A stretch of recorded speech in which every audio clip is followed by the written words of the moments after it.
Você já parou para pensar que dentro da cabeça de um bebê existe um potencial que é quase infinito? Mas como é que esse potencial todo vira pensamento, talento, emoção? Pois é, a resposta está numa espécie de corrida contra o tempo, em períodos super importantes que podem definir uma vida inteira de aprendizado. Olha só esse número, 100 trilhões. É uma quantidade que a gente mal consegue imaginar, né? Mas essa é a quantidade de conexões, as sinapses que um cérebro adulto tem. Cada pensamento, cada memória, cada sentimento nosso depende dessa rede que é incrivelmente complexa. É tipo a fiação da nossa própria consciência. Agora, o mais interessante é que um bebê já nasce com praticamente todos os neurônios que vai ter na vida. Então, por que o cérebro dele é umas 400 gramas mais leve? Simples, porque essa rede imensa de 100 trilhões de conexões, ela ainda precisa ser construída. E ela se constrói com um estímulo, com experiência de vida.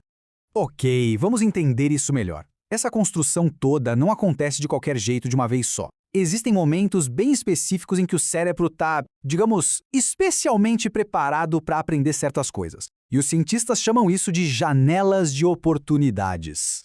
E o que são essas janelas exatamente? Pensa assim, são os melhores momentos, a hora de ouro em que o cérebro está programado para desenvolver uma habilidade específica com uma eficiência que, olha, é impressionante. É como se o cérebro abrisse uma janelinha e dissesse, ok, pode mandar, tô pronto para aprender sobre música agora. Essa analogia aqui é perfeita.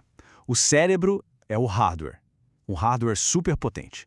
Mas são as experiências do dia a dia, a conversa, a brincadeira, o carinho, os desafios, que funcionam como o software que bota tudo isso para funcionar. Sem isso, não acontece mágica nenhuma. Então, como isso funciona na prática? Os cientistas conseguiram criar uma espécie de mapa que mostra quando essas janelas se abrem para diferentes tipos de inteligência. Vamos dar uma olhada nesse mapa. Vamos começar com duas gigantes, a inteligência linguística e a lógico-matemática. A janela para aprender a falar abre no nascimento e vai até os 10 anos. É nesse tempo que os circuitos que transformam sons em palavras se formam. Já para a lógica, a janela vai de 1 a 10 anos, que é quando a criança começa a mexer nos objetos e a construir o raciocínio. E como a gente pode estimular isso? Bom, para a linguagem, conversar muito, apresentar palavras novas e, se der, até uma língua estrangeira. Para a lógica, atividades com sons, desenhos, explorar o tamanho das coisas em fotos e imagens. São como pequenas ginásticas para o cérebro, sabe? Bem simples. Agora vamos para o ritmo e para o movimento. A janela musical abre dos 3 aos 10 anos. É um período de sensibilidade enorme para aprender um instrumento, por exemplo. Já a inteligência do corpo, a sinestésica, que comanda nosso controle motor, tem a janela bem no comecinho, do nascimento até uns 5 ou 6 anos. É quando a criança aprende a associar o que ela vê com o que ela consegue pegar. Para a música, a dica é fácil: cantar junto, ouvir os sons da natureza, deixar uma musiquinha calma tocando.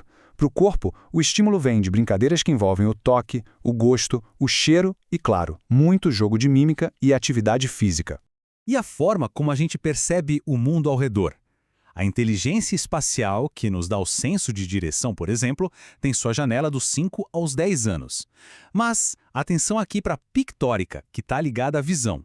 A janela dela é super curta e fundamental. Vai do nascimento até os 2 anos, que é quando os circuitos entre o olho e o cérebro se formam.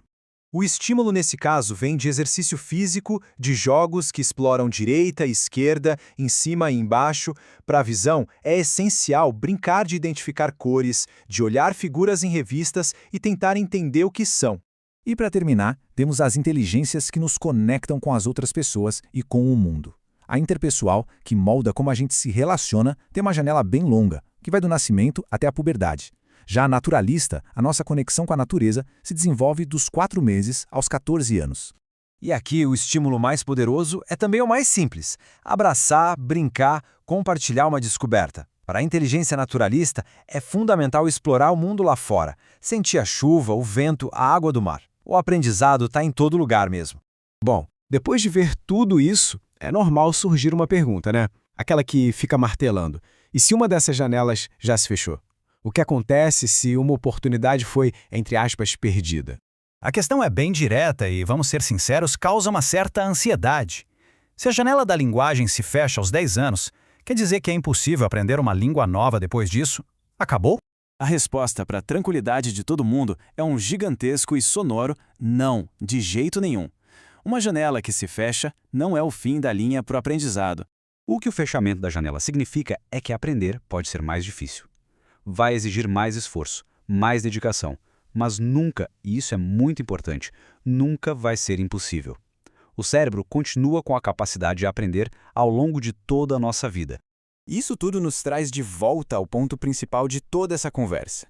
Não se trata de ter programas super complexos ou de ficar numa pressão maluca para aproveitar cada segundo. O segredo, na verdade, é bem mais simples. O que realmente constrói aquele cérebro com 100 trilhões de conexões são as interações do dia a dia. É o carinho que acalma e conecta. É a conversa que expande o mundo. É a brincadeira que ensina sobre regras, cooperação e criatividade. É aí que está o verdadeiro poder. No fim das contas, todo esse processo de desenvolvimento do cérebro é parte de uma jornada muito maior. É a jornada de se descobrir e de, aos pouquinhos, começar a entender a complexidade incrível que é a outra pessoa. É um desafio que, vamos combinar, nos acompanha pela vida inteira. E isso nos deixa com uma última reflexão. Se cada cérebro é construído por um conjunto único de experiências, isso significa que somos, na essência, diferentes uns dos outros. A grande questão, então, não é como criar um padrão para todo mundo, mas sim como a gente pode celebrar e nutrir esse potencial imenso e maravilhoso da diferença que existe em cada pessoa.